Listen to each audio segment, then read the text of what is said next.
Le centre Théo est un petit bijou d'architecture en plein cœur d'Herzliya. Il abrite de la culture, du théâtre, de la musique. Il y en a vraiment pour tous les goûts. Je vous propose de visiter.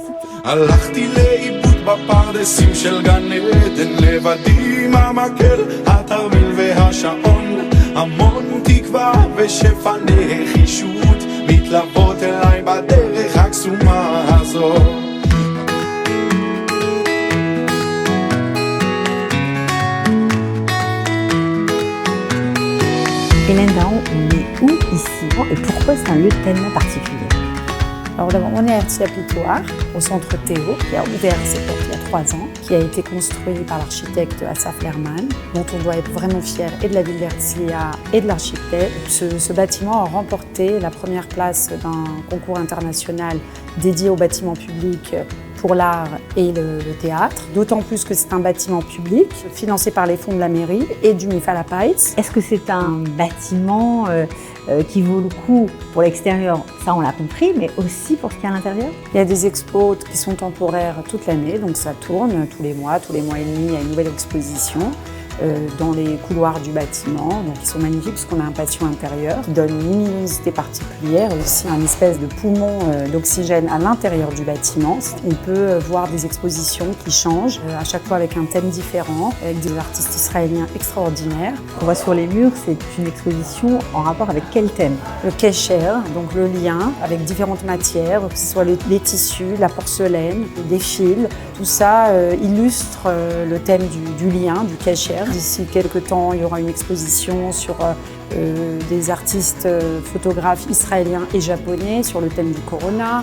Il y aura une exposition des gens qui enseignent, parce que c'est aussi un centre d'enseignement, de différentes activités culturelles et physiques pour les adultes. Donc ça change tout le temps, on ne s'ennuie pas, quoi. Il y a des expositions toute l'année, c'est ouvert tout le temps? Exactement, on est à 5 minutes à pied de la plage, donc vraiment c'est une super suggestion de faire un plan plage, si on peut dire, et puis de faire aussi une étape culturelle un petit peu différente de ce qu'on a l'habitude. Il y a aussi de la musique.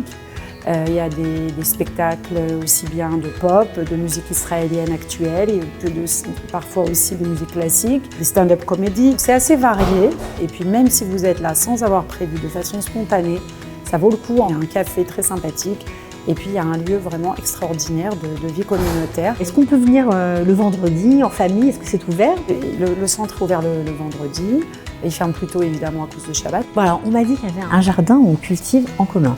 Exactement, c'est un jardin, ce qu'on appelle Gina Kehelati, un jardin communautaire, où en fait vous pouvez venir, être volontaire, s'occuper du jardin, planter des graines. On peut venir en famille? Exactement, avec les enfants, en famille, seul, comme vous voulez. Et ensuite, celui qui est volontaire peut aussi récolter des produits qui sont complètement bio, organiques à 100%, qui sont cultivés ici devant le centre, donc c'est super beau à voir et puis c'est super bon à manger. Avec les enfants, c'est aussi leur donner un petit peu le goût de la terre, du contact, vraiment un endroit unique en termes d'esthétisme, d'architecture, de vie sociale en Israël.